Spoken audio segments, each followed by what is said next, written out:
Barbara Levick didn't dazzle with bold moves or loud laughter. Her power was subtler, almost effortless. She was the girl with the gentle smile, the dancer whose elegance made her unforgettable, even when she stood among dozens on the crowded bandstand floor. Beside Walt Grzelak, her steady partner and young sweetheart, Barbara seemed to embody the romance and innocence of a generation. Teen magazines published her photo, letters arrived from across the country, and fans built a club in her name. Some confused her with Arlene Sullivan, a resemblance that only deepened her mystique, but those who watched closely knew Barbara had a presence all her own. She was radiant without trying, graceful without needing to prove it. And yet, for all the attention she once held, Barbara later chose to disappear into private life. How could someone so admired leave so quietly? This is the story of the radiant girl who became a lasting mystery. Barbara Ann Levick was born on August 2, 1943, in Philadelphia, a city where post-war optimism met the restless energy of a new teenage culture. She grew up in an ordinary household, with routines that mirrored thousands of other families of the era. Yet even in her earliest years, Barbara carried herself with a quiet elegance that set her apart. Friends remembered her not as the loudest in the room, but as the girl whose smile felt both warm and reassuring, the kind of presence that lingered long after she left. She attended Kensington High School, walking the same hallways as countless other Philadelphia teens. Life there was filled with classes, chatter with friends, and the occasional giggle over pop idols of the day. Still, Barbara's natural poise was hard to miss. In local dance halls or in her family's living room, when the radio played rock and roll, she moved with an instinctive grace. Her steps were smooth, her rhythm effortless. Even then, she seemed to embody the girl-next-door ideal, approachable, modest, yet quietly radiant. Her family provided the foundation for that steady presence. Barbara shared a bond with her brother Ronnie, though the two would eventually drift apart before his passing years later. At home, the Levicks shared meals, laughter, and the hum of a radio that never seemed far from playing the newest rock and roll single. Music was the heartbeat of the household, and Barbara's response to it was natural. She couldn't help but dance. Her teenage dreams were not grandiose. She wanted the same things most girls her age did, to dress like the stars in the teen magazines, to feel swept up in the excitement of a culture that was beginning to revolve around its youth. But her personality, reserved yet magnetic, suggested something more. Barbara was an ordinary Philadelphia teenager in every sense, but she was about to step into a world where that ordinary charm would capture the imagination of millions. Between 1959 and 1961, Barbara Levick blossomed into one of the most cherished regulars on American Bandstand. She never relied on theatrics or bold gestures. Instead, her charm was rooted in poise and approachability. Viewers across America tuned in daily, and many waited for a glimpse of her graceful steps and radiant smile. In a time when teenagers were shaping popular culture, Barbara became a touchstone of what the girl-next-door ideal looked like on national television. Her partnership with Walt Grzelak defined much of her image. They weren't just two kids paired for the cameras, they were genuinely together, and that authenticity radiated through every dance. Audiences saw in them a teenage love story unfolding in real time, and the letters that arrived at Barbara's fan club spoke of admiration, affection, and even envy. Magazines printed their photos, cementing their status as one of Bandstand's sweetest couples. Barbara also proved her skill through on-air contests. In 1958, she and Walt placed second in a slow dance competition. In 1959, she teamed with Joe Wysert for a jitterbug that landed third. And in 1960, she claimed victory with Billy Cook in another jitterbug contest. These triumphs showed that Barbara was more than a pretty face. She had the rhythm, versatility, and presence to shine in any style. Fans often remarked on her resemblance to Arlene Sullivan, another Bandstand favorite. The comparisons became a running theme in letters and conversations, with some even mistaking one for the other. Yet Barbara's style remained distinct, softer, gentler, less about commanding attention than about embodying it naturally. That contrast only deepened her appeal. At her peak, Barbara Levick wasn't just a dancer on a Philadelphia stage. She was a national teen idol. She represented innocence, grace, and the possibility that an ordinary girl could step into the spotlight and become unforgettable. For millions of viewers, Barbara was not simply part of the background. She was one of the faces that defined an era. Between 1959 and 1961, Barbara Levick blossomed into one of the most cherished regulars on American Bandstand. She never relied on theatrics or bold gestures. Instead, her charm was rooted in poise and approachability. Viewers across America tuned in daily, and many waited for a glimpse of her graceful steps and radiant smile. In a time when teenagers were shaping popular culture, Barbara became a touchstone of what the girl next door ideal looked like on national television. Her partnership with Walt Grzelak defined much of her image. They weren't just two kids paired for the cameras, they were genuinely together, and that authenticity radiated through every dance. Audiences saw in them a teenage love story unfolding in real time, and the letters that arrived at Barbara's fan club spoke of admiration, affection, and even envy. Magazines printed their photos, cementing their status as one of Bandstand's sweetest couples. Barbara also proved her skill through on-air contests. In 1958, she and Walt placed second in a slow dance competition. In 1959, she teamed with Joe Wysert for a jitterbug that landed third, and in 1960, she claimed victory with Billy Cook in another jitterbug contest. These triumphs showed that Barbara was more than a pretty face. She had the rhythm, versatility, and presence to shine in any style. Fans often remarked on her resemblance to Arlene Sullivan, another Bandstand favorite. The comparisons became a running theme in letters and conversations, with some even mistaking one for the other. Yet Barbara's style remained distinct, softer, gentler, less about commanding attention than about embodying it naturally.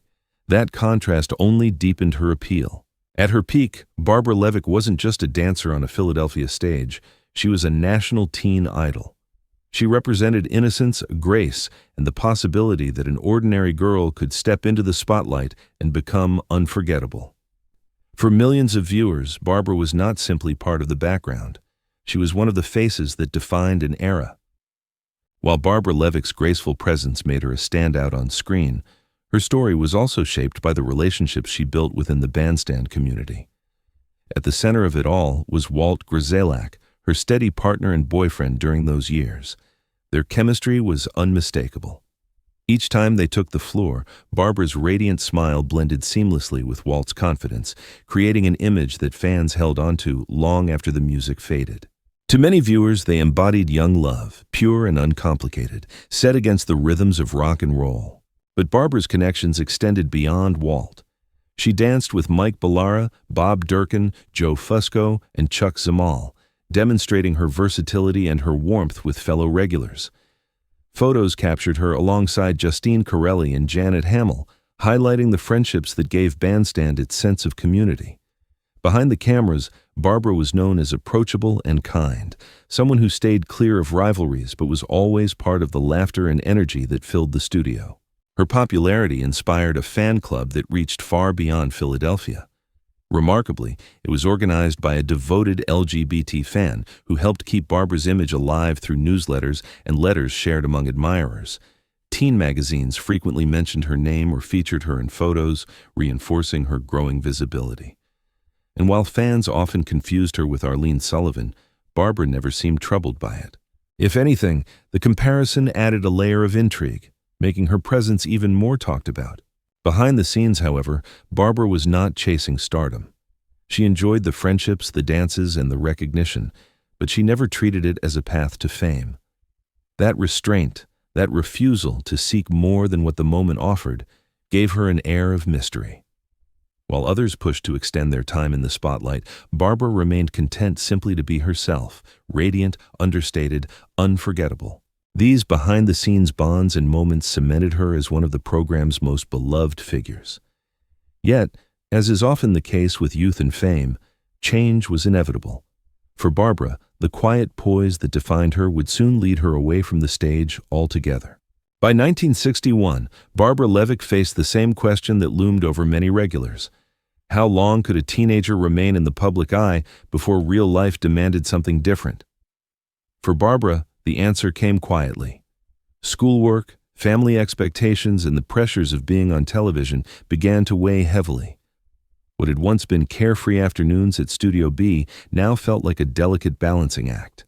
Her relationship with Walt Grzelak, though genuine and dear to her, also carried its challenges. Fans scrutinized their every move, writing letters about their partnership and speculating on their future. What had begun as an innocent teenage romance was suddenly playing out under a national spotlight. Barbara, who had never been drawn to the pursuit of celebrity, found the attention both flattering and exhausting. Adding to the strain were the constant comparisons to Arlene Sullivan. While flattering in one sense, the resemblance meant Barbara often battled for her own distinct identity. She wanted to be remembered as herself, the radiant girl with her own story, not as a reflection of someone else. For a young woman who valued modesty, the weight of that confusion became tiring, and so Barbara made her choice. Unlike others who left in dramatic fashion, she slipped away with the same quiet grace that had defined her dancing. One week she was there, twirling across the floor in sync with Walt. The next, she was gone. No farewell episode, no headlines, just absence. Viewers noticed, of course. Letters poured in asking what had happened, why she no longer appeared. But Barbara did not return. For her, life outside the studio held more promise than clinging to the lights of television. She had danced, she had been adored, and now she was ready to move on. Her departure closed a chapter not only in her life, but also for fans who had come to treasure her presence. While other regulars continued to embrace reunions and nostalgia, Barbara chose privacy. The radiant girl of Bandstand had quietly taken her final bow. When Barbara Levick walked away from American Bandstand, she didn't return for reunions or chase the glow of nostalgia. Instead, she chose a different life entirely, one built on privacy and distance. She relocated to California, far from the Philadelphia neighborhoods and Studio B where her teenage years had unfolded. For many of her fellow regulars, Bandstand remained a lifelong touchstone. For Barbara, it became a chapter she closed with quiet finality. Her personal life was marked by both love and loss. She married, but life tested her resilience. She was widowed twice, each time facing heartbreak few fans would ever know. She also lost her brother Ronnie, with whom she had shared her childhood. Over time, Barbara broke ties with the Bandstand community. She stopped using the surname Levick after marriage and eventually kept no contact with the friends and fellow dancers who once surrounded her.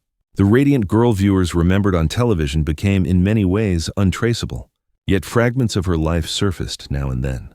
A photograph circulated among Bandstand fans showed Barbara later in life, draped in a fur coat, looking poised and self-assured. It was a striking image. The same elegance she had once carried across the bandstand floor now reframed in adulthood. While others leaned into their identity as former teen idols, Barbara appeared content to define herself anew without the weight of old memories. This choice baffled some who longed to see her again on screen, but it also deepened her mystique. Fans wondered, was she happy to leave it all behind, or did she cherish those days in silence? Barbara never answered, and perhaps that was her point. She refused to let her life be shaped by what had been. For Barbara Levick, life after Bandstand was not about reliving the past.